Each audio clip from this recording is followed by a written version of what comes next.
As the Israel-Hamas war continues, families of the hostages are pleading to bring their loved ones home. One of those is Israeli-American hostages Sagui Dekel-Chen. And here to talk about the situation further is Sagui's father, Jonathan Dekel-Chen. Thank you so much for joining us. Thank you for having me. First, tell us more about who Sagui is and what you want viewers to know about him. Well, Sagui, I'd say, is the kind of son that any father, any parent would want to have. He is now the 36-year-old father of three little girls, one of whom, who turned one the day before yesterday, he has never met. Sagui was taken hostage on October 7th, 2023, together with about 240 other Israelis. His wife gave birth, his wife Avital gave birth to Shachar about 2 months after the massacre on our kibbutz, in kibbutz near OANs.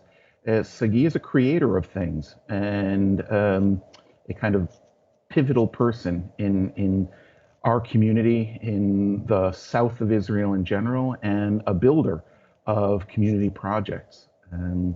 He's so much more useful to Israelis, Jewish, non-Jewish, than he could ever be, of course, as a hostage. And we're doing everything we can to get Sagui home with the other 99 hostages still being held by Hamas. Absolutely. And we saw a picture of you right there holding your newest granddaughter who he has yet to meet. You continue to advocate in both the U.S. and Israel for the release of hostages, including meetings with President Biden and members of his team, as well as members of President-elect Trump's team. What can you tell us about your most recent discussions? This past week, I and other hostage family members were in D.C. having discussions with outgoing Biden administration officials and incoming Trump administration officials. And the good news here amidst this horrific tragedy and crisis for us all is that both of these, the incoming and the outgoing officials, are completely committed to doing together in cooperation everything that they can to get the hostages home. And there's no question that President-elect Trump's statement last Monday demanding the release of the hostages has really rattled cages. It is a kind of Trump effect that we're seeing throughout the region, meaning not just with Hamas, but also the intermediaries to the negotiations, Egypt and Qatar, and in the Israeli government as well, which certainly has shown, unfortunately, over the last year that it's not completely committed to getting the hostages home. And President Trump has made it clear that his expectation is that all of these parties will do everything that they must, no excuses, no delays, so that by January 20th, an agreement will be in place and the hostages will be coming home. Absolutely. And for over a year now, we hear about hostages who have been murdered by Hamas. But then we also hear about other stories of rescues and some of the hostages escaping. How has this affected your perspective on the war and calls for a ceasefire, and how do you cling on to hope? Well, I'm going to just fill you in on a couple of these details. There's only been one hostage who escaped in the last 15 months and lived to tell about it.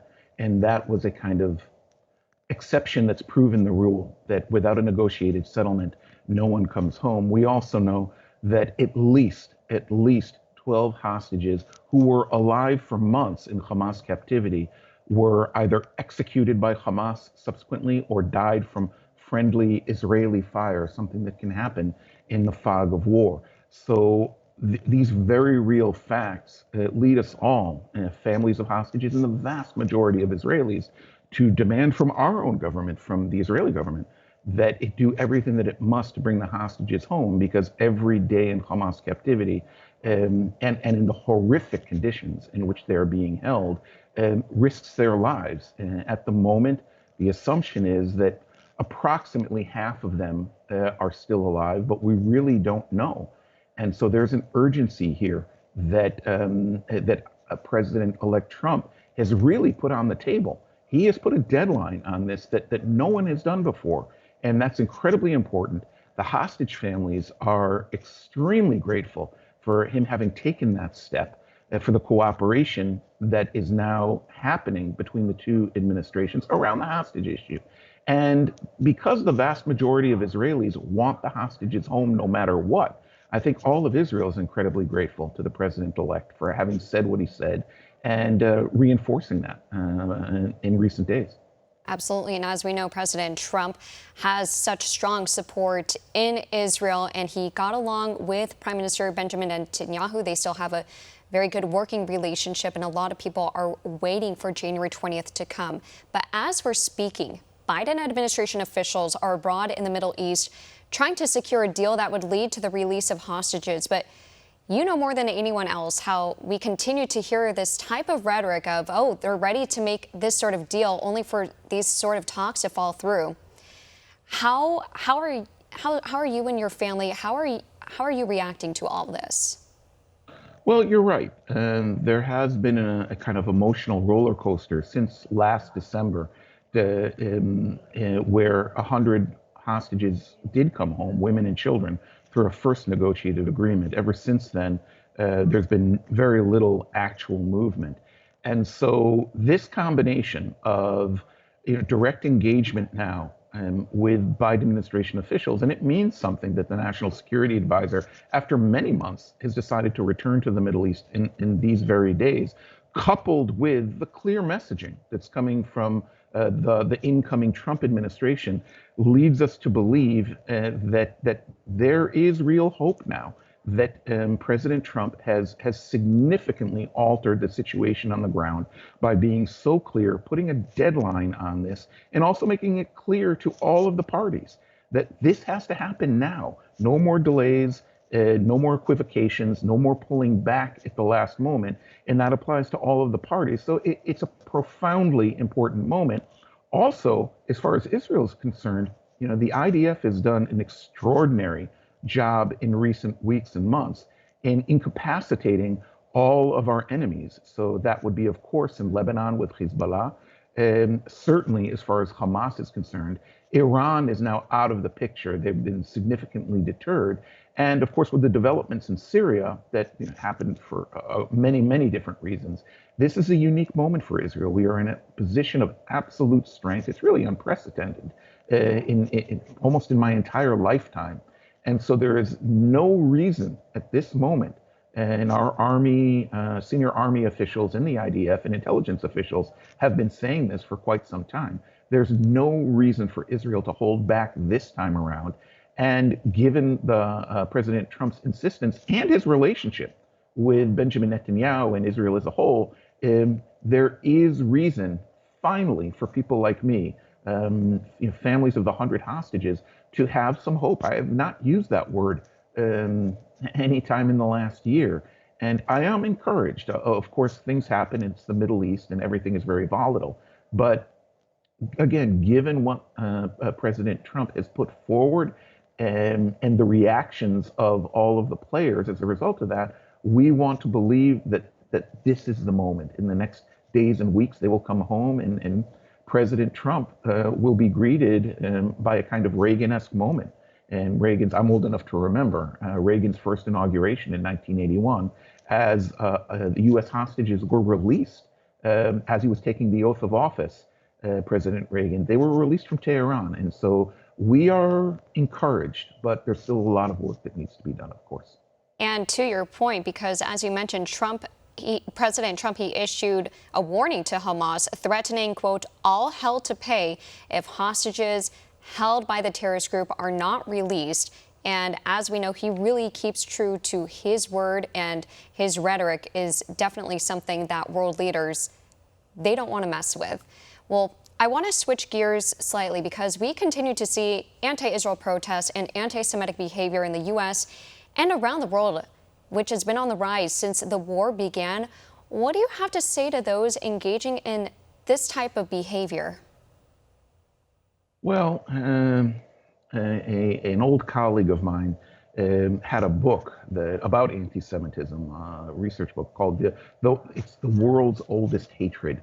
And that is true. Anti-Semitism has existed in one form or another since, basically since biblical times. So its mere presence shouldn't be a surprise. There's no question that the war, Israel's war on Hamas, not on Gaza, has increased anti-Semitic pressures in the US and especially in Europe. I would suggest to those who criticize Israeli government policy and somehow or another convince themselves that not only Israel but Jews as a whole are to blame for things. I would suggest, first of all, that they think hard about how we got here. All of what has happened since October 7th was triggered by a Hamas massacre, mass rape, mass looting, and mass destruction of civilian communities by and large. Israel responded. Now, one can have legitimate criticisms of Israel's wartime policy, of course. That's legitimate.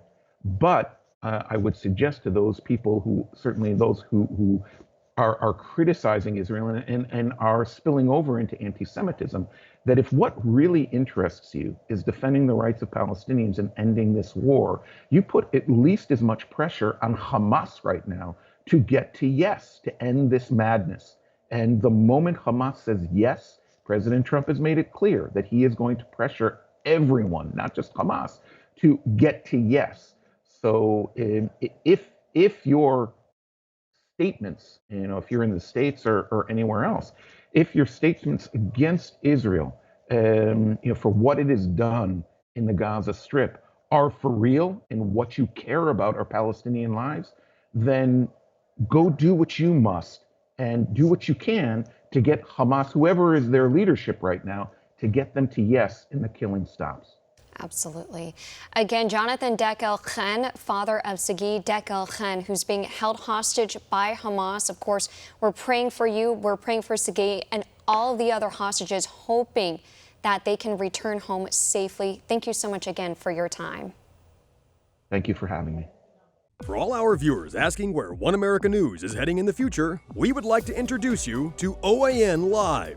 OAN Live is the best way to stay up to date on all of the hard-hitting, straight-shooting, national and international headlines. And the best part is, OAN Live is only $4.99 per month. All the credible, honest, unbiased reporting One America News offers at a fraction of the cost of cable. Just go to OANN.com to easily sign up for OAN Live and stay informed.